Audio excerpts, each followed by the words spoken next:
is 5:30. We will start our work session. Obviously, there are no items that I would like to discuss since I'm the only one up here. So at this time, we will go into our presentation, Ms. CFO. Monthly finance report.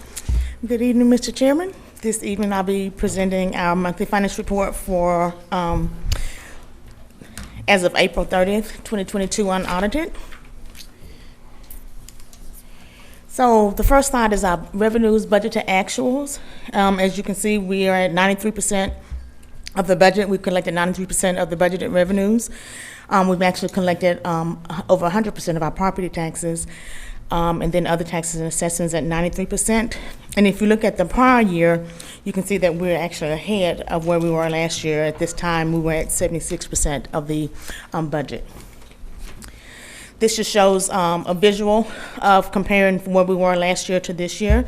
You can see property taxes are pretty much the same. It's a little bit higher, but you can see the total revenues on the right, far right side exceed where we were at this same time last year. This shows the real property taxes. As you can see, the orange is the current year, the gray is last year, so we are ahead of where we were at this time last year in collecting property taxes and, on the real property, and about the same as where we were last year on the personal property taxes. Current year versus prior year, year-to-date sales tax revenues. Again, this year, our revenues have exceeded where we were at the same time last year. We are seeing, I don't remember the percentage, but in the information that I sent you, I had included that in there. But we are exceeding where we were last year with sales tax revenue and on track to meet our budget of what we projected for this year.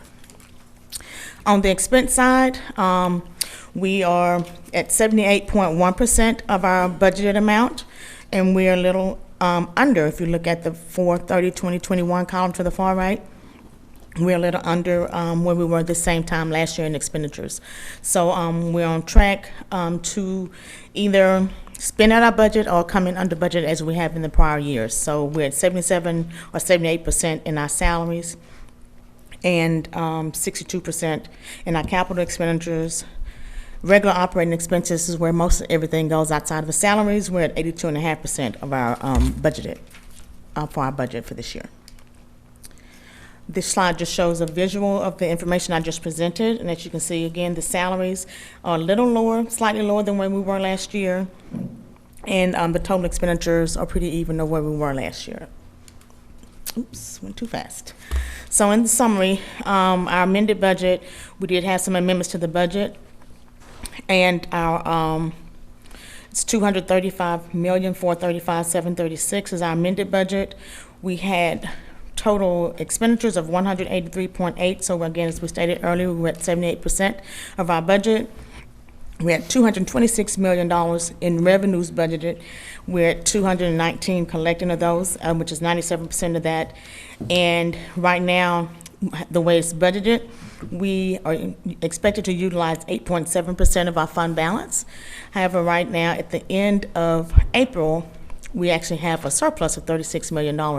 So that, again, is going to go down because last month, I think our ending fund balance for the month was $149, and it's $149 million. It's $138 million this month, and that's because as we go throughout the year after December when we collect our taxes, we have to, the fund balance will start going back down because it goes up real high as we collect taxes because our revenues are exceeding our expenditures. But as we level out in taxes, we've collected all of our taxes that we're going to collect, our expenditures start exceeding our revenues for the month. So that's when we start, the fund balance starts going back down. So as of right now, at the end of April, it's $138.4 million. And that's all I have. If anyone has any questions, as I stated, I sent you all the budget to actual revenues and expenditures last week with some other data by departments on where they were as well in their budgeted expenditures. Any questions for Ms. Bivens? Yes, with the fund balance. Yes, ma'am. I always hate we have to tap into that. I know. Is that the 8-point-something%? Is that about what we did last year on there, or is it? We didn't. So last year, if I recall, I had to go back and look and see, but don't hold me to this, but I believe last year we actually didn't utilize any of the fund balance, and for several years we use it to balance the budget, but because departments are cognizant of how they're spending, we're monitoring spending, and our tax revenues have actually come in a little higher than what we projected because people have been paying their taxes. So, because We shouldn't have to be tapping it. we may not have to use it, but we do it as a budget, that's our plan, but how it actually comes out, sometimes we end up not using it. I think over the last 4 years, we've only used it one time, maybe a couple of $1 million. So, we've been actually, it has been increasing. So we may not use that $8.7 million. So we'll find out we'll find out probably when we close out, the end of June, and then we start closing out, doing our closeout, annual closeout around mid-August or September, and then the auditors will come, and we'll have a projection by then where we think we are, if there are not any adjustments by the auditor. So when we agree to pass this budget, will it have that deduction from the fund balance, or will we have to So work that it out? would be a projected deduction, but again, it's a projection. So hopefully Are we we voting on the don't, projection? Or Ma'am? Are we voting on the projection, or are we voting on the actual? so when you vote, the budget is a plan, and that's what we're planning on doing, so those are all projected numbers. Okay. And what we actually do is when we, at the end of the year, when we do our annual audit, though, that shows our actual expenditures and revenues and any changes in fund balance, Because we got to present a balanced budget. right? Right, well, so we just. Okay, anything Any else? other questions? Thank you, Ms. Bivens. You're welcome, thank you. Marta, second quarter jurisdictional briefing. How are you, sir? Good, thank you, sir. How are you? Good, good. Good evening, everyone. Collie Greenwood, Interim General Manager and CEO for MARTA.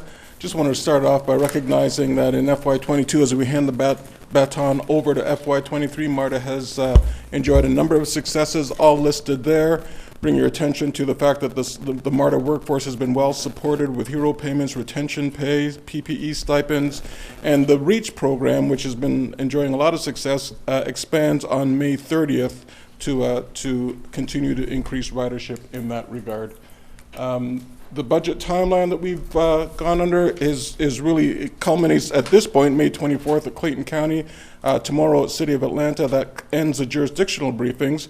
Then we'll go to our board for a vote on June 9th. In terms of, this is faster than I am, so That's by design. yeah.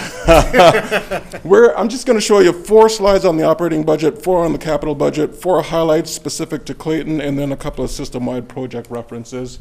In terms of the service levels, the salient point here is that we're going to be taking on a full return. Let me just, I think it's, the slide is, anyway. The point here is that we'll be returning to full scheduled service on all 4 modes, right? So everything in the FY23 budget on that right column is equal to or greater than the left side, with the exception of mobility, which is demand driven. So that will, if the demand is there, we will of course go beyond. When it comes to the operating revenues and expenses, you can see that revenues have outpaced operating expenses over the last 4 years. Of course, in FY22, it's a budgeted exercise, so we are presenting a balanced and fiscally responsible budget, but you can see that the surplus has been largely related to, in 20 and 21, it was the CARES Act, about $295 million over 2 years, and in 22 and 23, it's the ARP, about $280 million over 2 years. A closer look at the revenues tells you, though, that we're a bit under 50% with sales tax in terms of where the money's coming from, and then 33% if you combine the federal assistance, which is 5307 formula funds, plus for preventative maintenance, plus the ARP.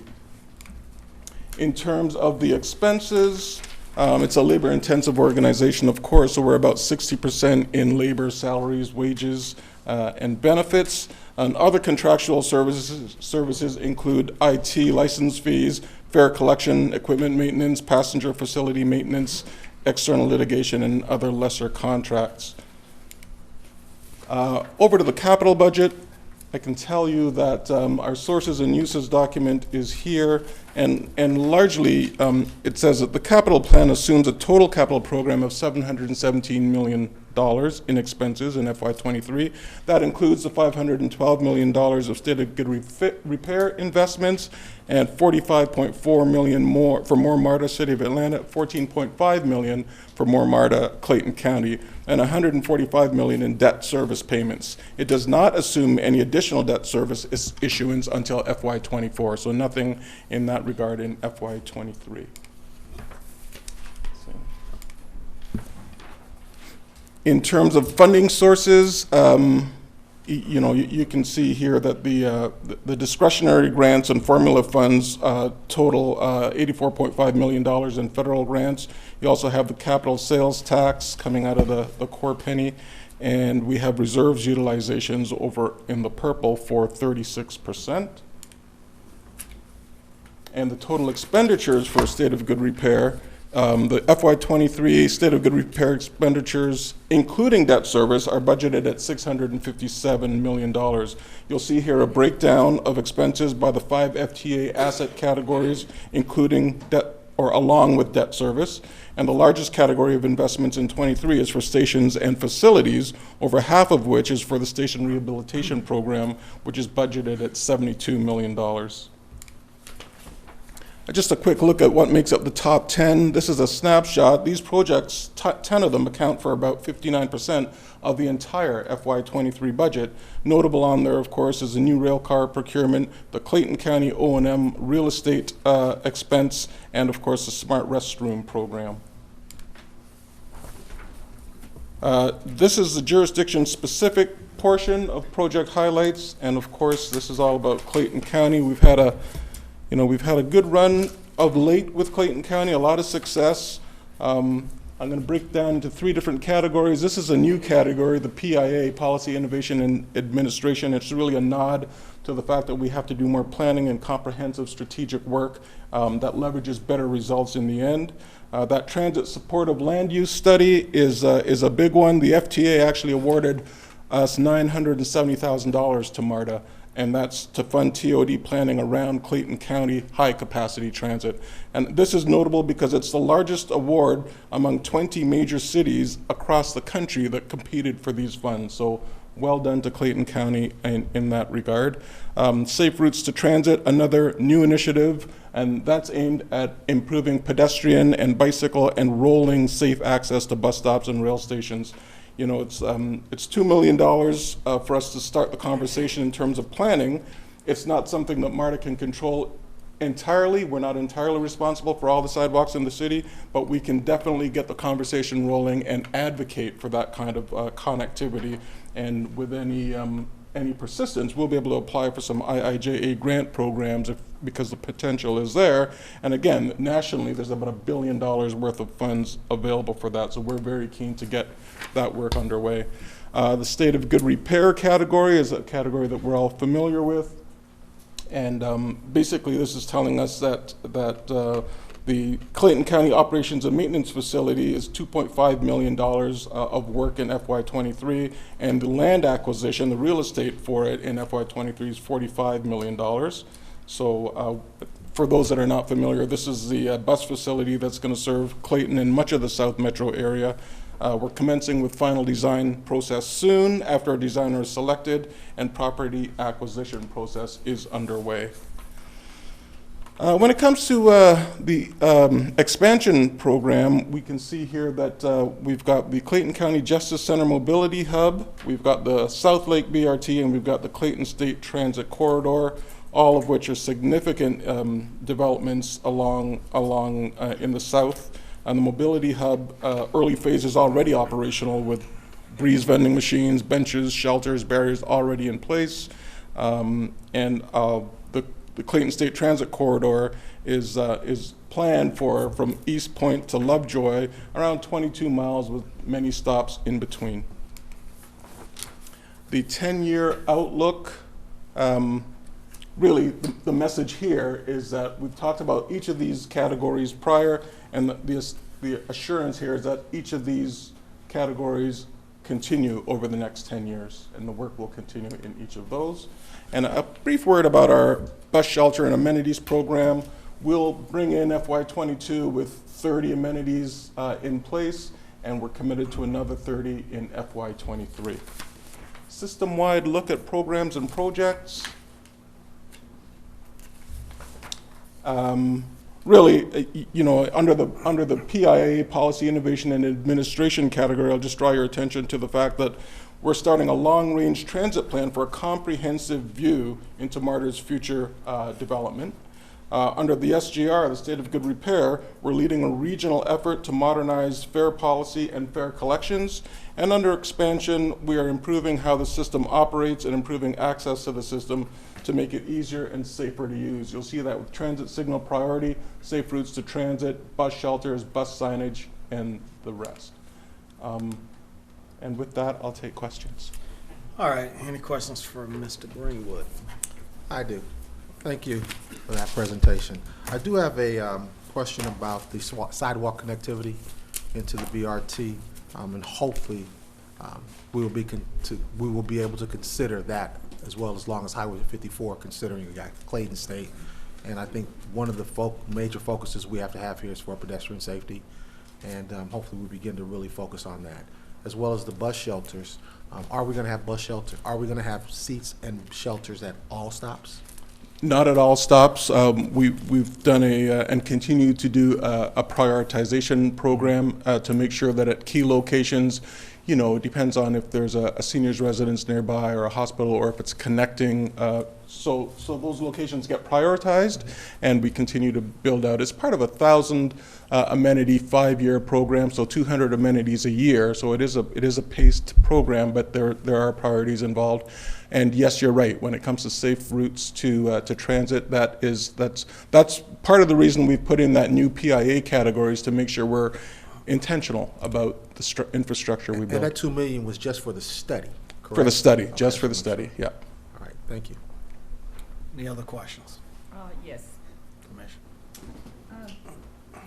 You did separate Clayton County, but it wasn't really what I was looking for. I thought it was going to be a little bit more detailed. But other than that, and I was really looking for this, what is the balance we have in that extra half penny that MARTA was given years back? What is the balance for Clayton Yes. County? You know, I don't have that with me. I don't know if our CFO can comment on the specific balance remaining for Clayton County, but But if not, if you can get that we can to get us that and just information. send it to all the Absolutely, commissioners. absolutely, I appreciate yeah. it. Okay. Thank you. Thank you. Thank you. Okay. Any other questions? Thank you, sir. We appreciate your Thank you. time. LCI Award, Mr. Jiggy.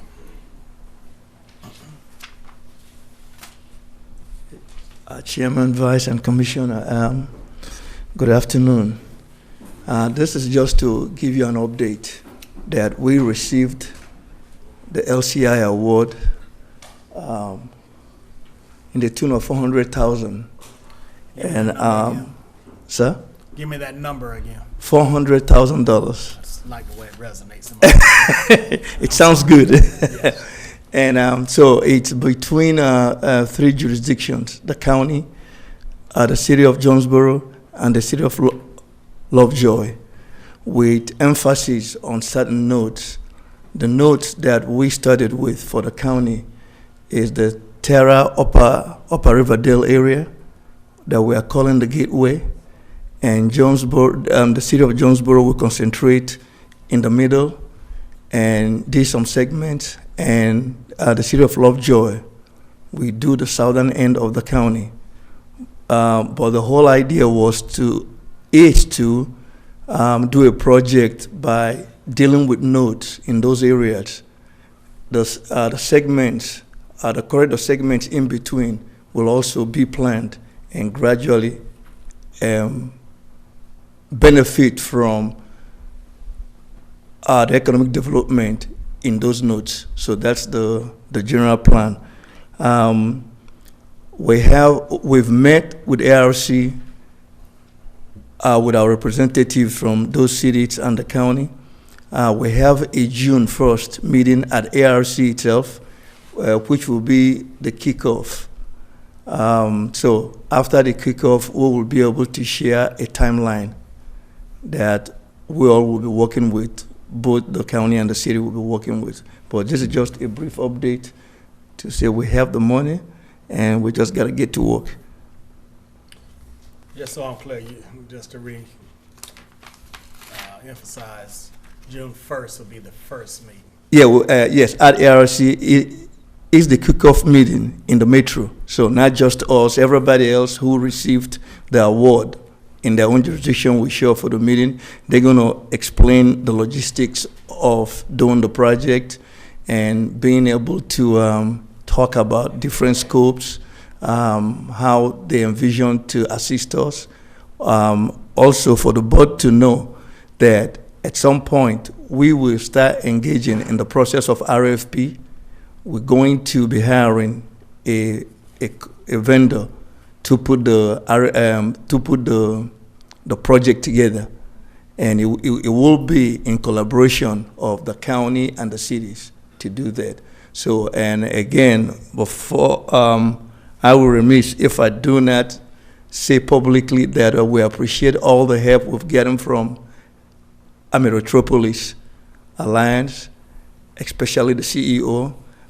He actually took interest, and also Metropolis also contributed to the matching fund. So they have a keen interest in seeing that the project actually gets carried out. All right. Questions, Yes. Commissioner? Okay. The county and how many cities? 2 cities, Two cities, and is that 400,000 for Study. all three? Yeah, yes. It's for the scope of work that needs to be done. Oh, Yeah. okay. Now, not 400,000 each. Yeah, that's not enough money, that's I for know. sure. That's what I'm getting at. Yeah, and of that 400,000, there is a matching fund that each jurisdiction going to contribute to it. And the calculation is based on linear feet of the corridor that crosses each jurisdiction. And that says that we get the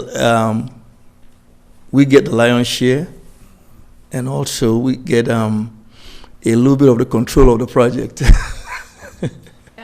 we have a timeline on? Yet the timeline would have been they extended the timeline. They want the project to be completed in terms of the study, not the actual work, because we are looking at anywhere from 12 to 15 months for the study. So ARC have already said to us in our meeting the other day that they're expecting to get the full report in by October of 2024.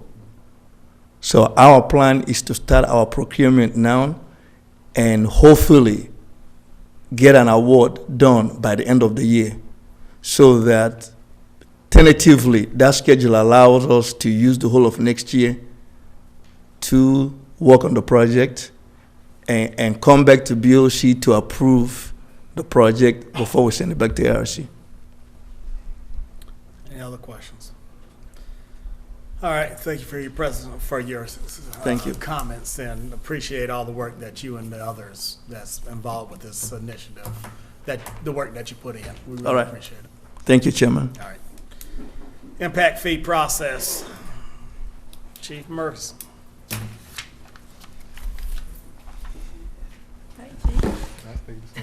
Hey, Chairman, Vice Chair, Commissioner Davis, it's good being before you this evening. I wanted to do 2 things real quick. One is to expound upon something that Director GK brought forth as it pertains to the presentation.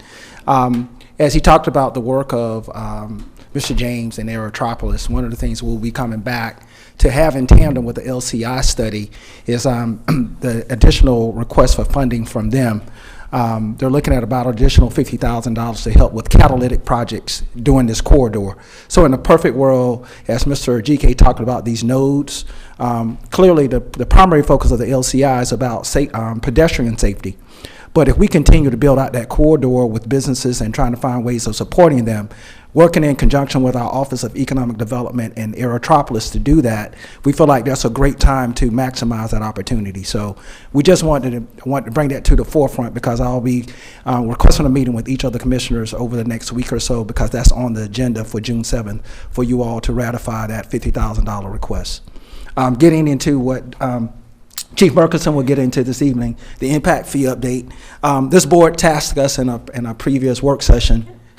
Yes, I have a Commissioner. question on what you just said. Okay. Okay, I thought 50,000 was gonna be, given to us from, Aerotropolis or ARC or whatever. So part of their match, yes, ma'am. They're contributing to the LCI study itself. The 50,000 that they're requesting is to expand their Blueprint 2.0 plan that Aerotropolis has been working Who on. they're requesting that from? From us, from the county directly. We can talk more about the details, and I have some supporting documentation to Okay. give you specifically what you're doing, and a lot of it will impact District 1 and District 2. So just wanted to make sure that I brought that at forefront, since Director GK talked about that a little bit.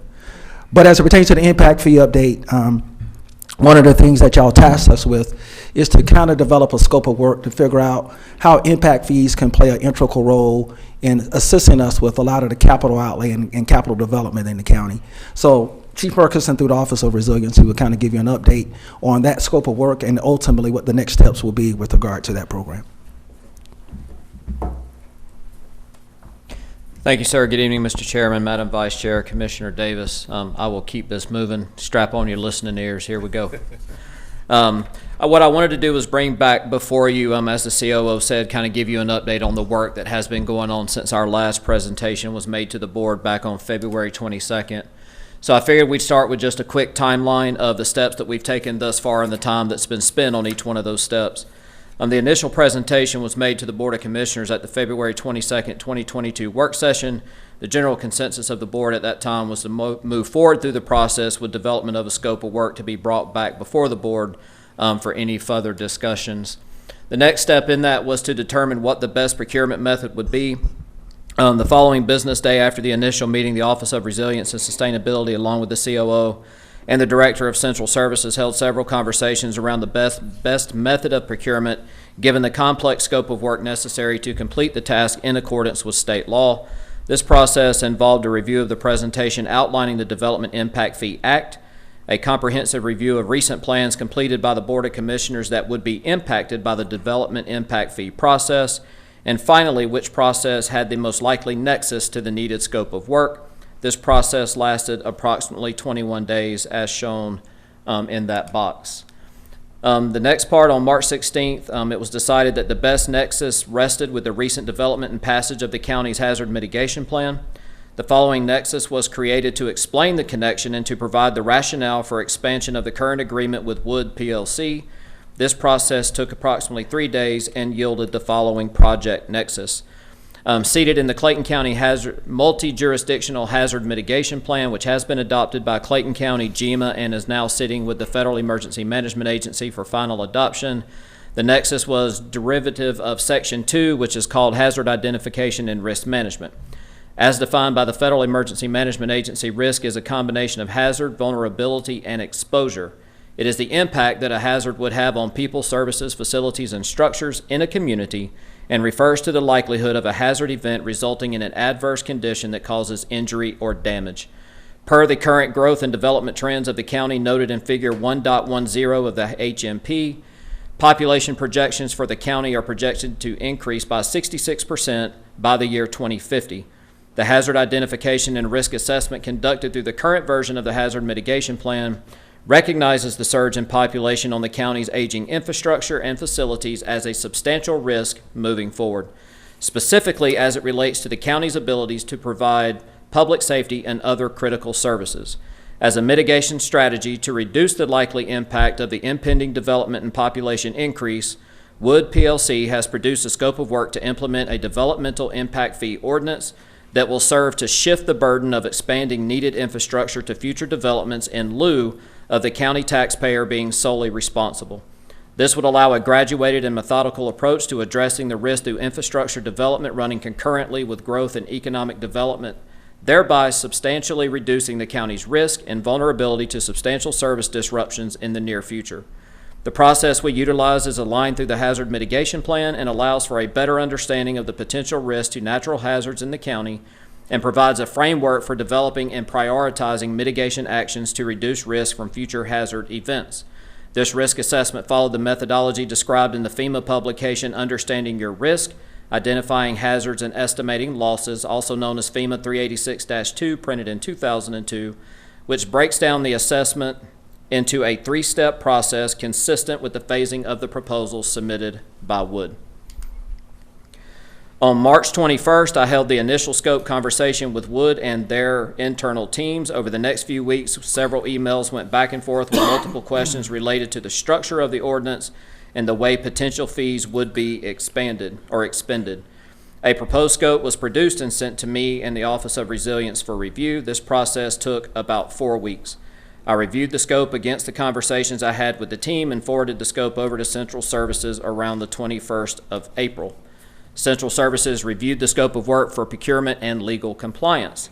In addition, they begun to prepare the scope expansion documents for presentation to the BOC. The update was set to go to the BOC at the 5/24 work session, which is where we are today. This process took an additional 2 weeks. The final step in this initial process, obviously, will be for the Central Services Department to present a recommendation to the Board of Commissioners, which is set to be on the June 7th agenda meeting for review and discussion. The scope of work breaks out as follows. The scope is broken into 3 tasks. Task 1 being the impact fee methodology report and capital improvements element. Step 2 will be the impact fee ordinance itself. And then step 3 will be obviously the implementation of those impact fees. Under Task 1 elements, you can see as they're scrolled up on the screen, Task 1.1 will obviously be an initiation. We move into project kickoff and data collection. They'll draft the impact fee methodology report. We'll host local review meetings on that report. The capital improvements element will be drafted. There will be a public presentation of the capital improvements element, and then finally an adoption of the CIE. The Wood team will also prepare and see through to adoption of a capital improvements element that achieves the objectives of Clayton County and complies with the requirements of the Georgia Development or the Georgia Department of Community Affairs. Task 2 will start with drafting the local impact fee ordinance. And then Task 2.2, local review and adoption of the ordinance. In order to expedite implementation of the impact fee program, it is proposed that the impact fee ordinance be prepared during the ARC and DCA review processes on the capital improvements element, such that the ordinance and the CIE can be adopted at the same Board of Commissioners meeting and impact fees can then be implemented afterwards. Task 3 and the final task is fee collection method and procedure manual, which will involve the development of an impact fee program, procedures manual and guidelines, and then obviously training sessions with county staff. It is proposed that this task will also occur during the CIE review process by the ARC and DCA, such that county staff will be fully prepared to implement the impact fee program when the ordinance and CIE are adopted by the Board of Commissioners.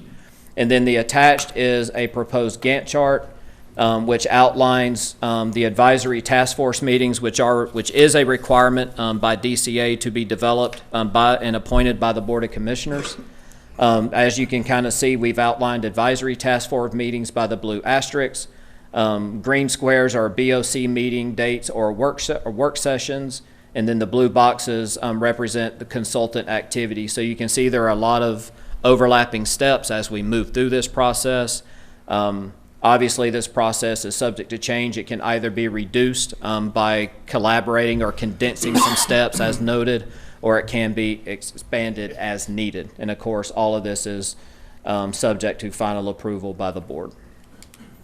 So it was quick, it was down and dirty, but that's where we sit. So I'll be open to any questions. Yes. So these impact fees will be on what? New development. Only new development? Yes, ma'am. Just so, I'm sorry, will you finish, No, madam? well, no, but you can go.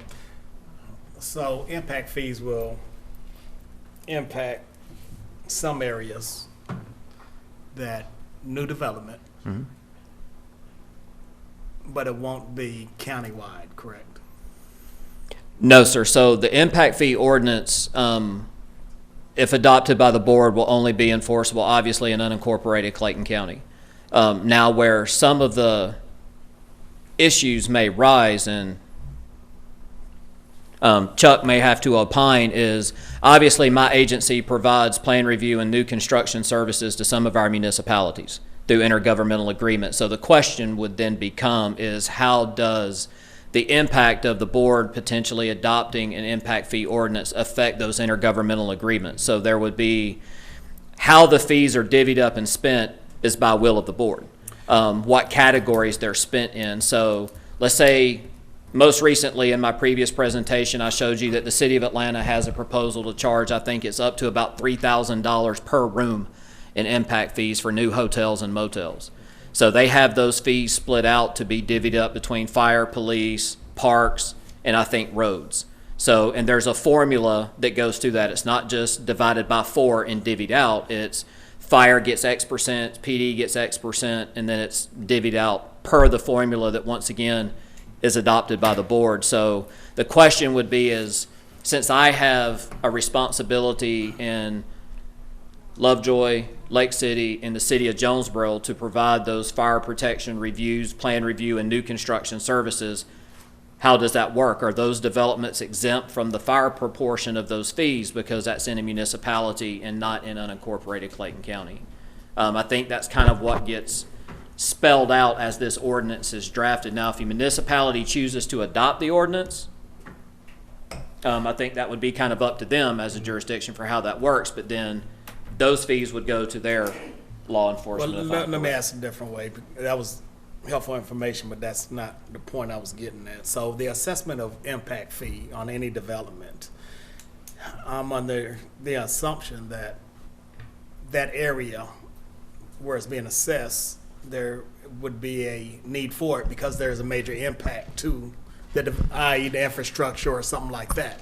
Now, if it was in a area that really had no impact to the area, would we be able to access an impact fee in that area? So within those areas, one of the first things that has to be done is a service area analysis, right? Where do I need facilities? Where does law enforcement need facilities? Whether it's due to vacant land that's there now, so there are no infrastructure currently in place. So that's the first thing that gets done is that service level analysis is what they call it. So we will identify areas of the county where impact fees would be imposed on certain development. There's also within these ordinances developed a list of exceptions that can be made by the board. So let's say, for example, you look at the Fayette Pavilion, right? When they built the Fayette Pavilion, the first thing that was built in there was the fire station. So that development offered to build either a police precinct or a fire station in lieu of those impact fees being assessed. So there is a provision within these ordinances that allow the board to make concessions of those fees or offer up alternatives to those fees per project with approval of the board. And all that is spelled out within these ordinances as they are developed. But to your point, it's not holistic across the board this. So if a new development happens to be going in immediately adjacent to a fire station, obviously there may not be a need for the fire portion of the fee, but there may be for roads, there may be for parks, there may be for law enforcement. Right. So each project is looked at specifically, and the fees are set not only by, they're set by project type, right? So hotels and motels are assessed one fee, one formula. Single family residential, a different one. So when you look at these fees, that's part of why this is such a long process, is development of these ordinances is not simple, it's not easy, and they're extremely complex and comprehensive, and it's all driven by development type. Commissioner. Yes. Tapping into a little bit of what Chairman was saying. If a project is in a specific district and there are needs, and I'm assuming that's how you come up with the impact fees as to district, will that money be designated for that district or will it be spread around the county? No, ma'am. The purpose of charging a developmental impact fee is it goes to support infrastructure, demands on infrastructure caused by that project. So if a 1,000-unit apartment complex comes into District 2 and they're charged those fees, that money stays within that and gets spent within and around that project. That's why we're charging the fees, because we don't feel like the county taxpayer should have to foot the bill for increased sewer infrastructure. Let's say that CCPD doesn't have a resource close by, or we don't have a resource close by, or because of the size of the development, it's going to bring some special need. Instead of the county footing the bill for that, either out of the general fund or the fire fund, the development picks up those costs of infrastructure. So the funds are spent within the areas of that project. Okay, now, what if, like you said, a project comes in with so many hundred townhomes, whatever, would an impact fee be available for the school system? Because it would, I would think, affect, that, because bringing in children or whatever, and that would be possibly an overcrowding situation for specific schools. So would that be taken into consideration? Not as a part of this ordinance. This ordinance is only dealing with construction and that impact to county level services. Education is specifically addressed in the Developmental Impact Fee Act, and off the top of my head, I can't remember what it says. I think they either have to be addressed separately or they're excluded from the charging of developmental impact fees. But I will get you that answer and send it to you via email.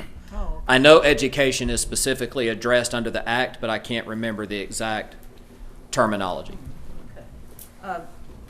Well, I guess in the ordinance, a determination will be made as to the amount.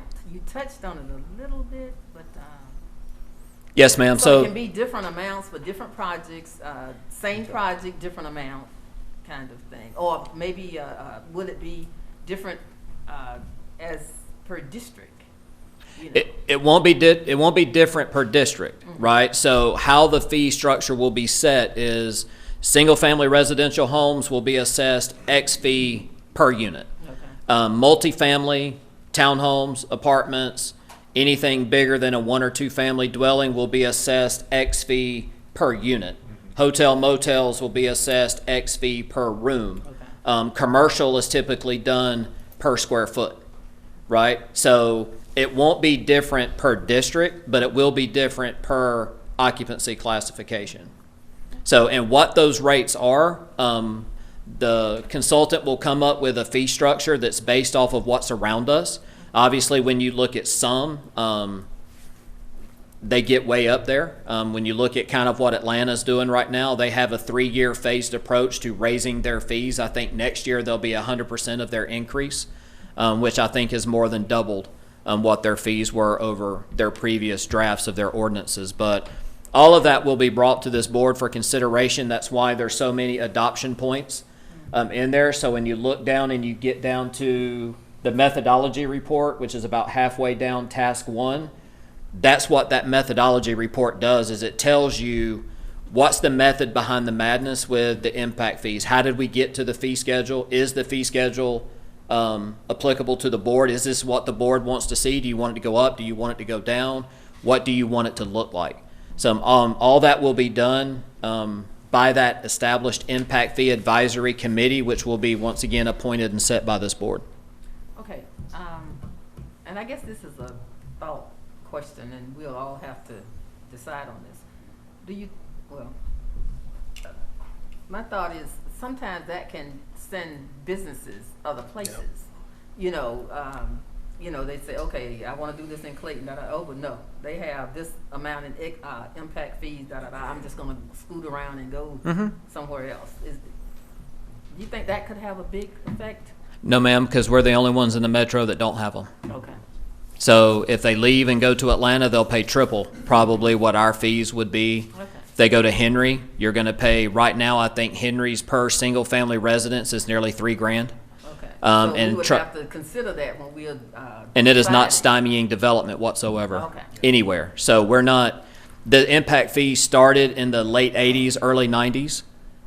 So we're catching up, but it won't drive business from here. But consequently, we want to make sure that our fees are set competitively, which is why we will look at all aspects of who's charging what for what types of development, and make sure that, to your point, we don't offer fees that are substantially higher, but by the same stretch of the imagination, we need to make sure that we're able to keep up with infrastructure and fire protection needs, and we can protect the development that is coming. So these are costs that developers are used to paying, because like I said, they pay it in every other county they do business in. Okay. And just for clarification purposes, impact fees, the money that we get from those fees must stay within that project for those specific purposes. Infrastructure, police, fire, so forth. It's not that we can get the money and put them back into another pot of money and use it for something else. All the money has to stay within that project area. Within that project area, right? So if, let's say like a major development up by North Cut or North Clayton Middle, and that requires West Fayetteville to be widened. I know that's a state road, but we could use those funds to widen other collector and surface areas, so long as it's feeding and servicing that particular development or that area. We couldn't build, charge fees up in the northwest part of the county and go spend it over on the east side or down in the south. They have to stay within that service area of that development for which they were charged.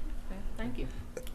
As far as economic impact, will we begin to study impact fees where the economic impact is larger, where we can increase, decrease, or even forego them?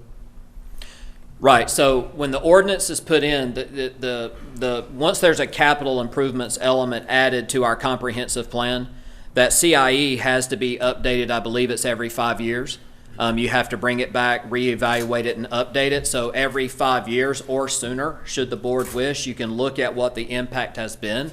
What has that done to our infrastructure? And then you can make a board decision on, okay, is development growing to where we might want to increase this fee? Do we want to decrease that fee? But any changes you make to that, you have to re-engage your impact fee advisory committee. They go through the process again and then bring back that new fee structure to the board. But at minimum, it's got to be done every 5 years. Okay. As far as reviewing that capital improvements element. Right. And also, too, as far as we're heavy in warehousing, will we begin to, or is there a proposed impact fee already within to begin to address the trucking, the higher wear and tear on our roads with those coming in or even being refabricated? So that will be part of what that advisory committee looks at, is as part of that needs assessment, that needs analysis, the service level analysis that it's called. We go in and we look with community development, because obviously this impacts the county's comprehensive plan as it's an element there too. But we'll look at what are the trends, what are the residential trends, what are the growth trends for commercial development, warehousing, where is that happening? Right. And then based off of that, they can look at our current infrastructure issues. They can look and talk with Director Matarco to make sure that it's tying back into the county's regional transit plans as well. And then that's a lot of those fees will be set based off of the impact that's happening to the county, right? So if we know that damage to our roads because of our trucking and our industry, as far as logistics and freight up around Ellenwood and that kind of whole area up there, those fees may creep up a little bit so that we can make those needed road repairs, and it's not on the backs of either SPLOST or the county's transit funding that it looks to do for road repair and all that. So all of this is part of all this conversation, that when we bring that draft capital improvements element, all this is spelled out for the board. Our consultants will be a huge part of that. So as they're here and we're talking and negotiating through this process, that's where we can start looking to adjust those fees. At the end of the day, the fees are going to be what this board wants them to be. Exactly. Either way, right? But we will look as a part of the process at those specific high impact areas. We know that because of our land use in the county, we're going to have to go vertical at some point, right? So that starts to look at, how do we as fire and EMS handle that? Do we need additional stations? Do we need law enforcement with the number of people that are impacting it? How does that affect positioning for them? So All of those are flexible. That's why they throw that 5-year review process in there, so you can make those decisions. Thank you. And the only other comment I have is when we begin to receive some of these impact fees, is that we can look at them in relationship to some of the other counties or municipalities that do incur them as well, on these businesses, or like businesses, I should say. Absolutely. Chief, other than the Office of Resiliency and Community Development, who else will make up this board that you were talking about? So there's specific requirements that the act spells out as far as whom they're represented. I think more than 50% of them have to be from the real estate and builder industry. There can be some county level staff appointed to it by the board. But one of the first steps that we will do after the kickoff is bring those board appointments and recommendations to the chairman to be added to the agenda for each of you to make those appointments. So kind of one of the first things that we will have to do should the board choose to adopt this scope of work next Tuesday night is sit down with Attorney Reed and say, okay, here's what the act says the board has to do. How do we structure it? And then how do we get that recommendations out to the board? But I do believe the statutory requirement is more than half has to be from real estate / construction for all of the reasons you've all brought up. Everybody good? Thank you, Chief. A lot of information, but My part was I think done we're hitting- quick. headed in the right direction. Thank you, All sir. right. Thank you, Mr. Reed, for just walking up here and showing your face. We appreciate you. Anything I can do. Yes, sir. It was moral support. All right, that being the last item on the agenda for this afternoon, we stand adjourned. Everybody have a blessed evening.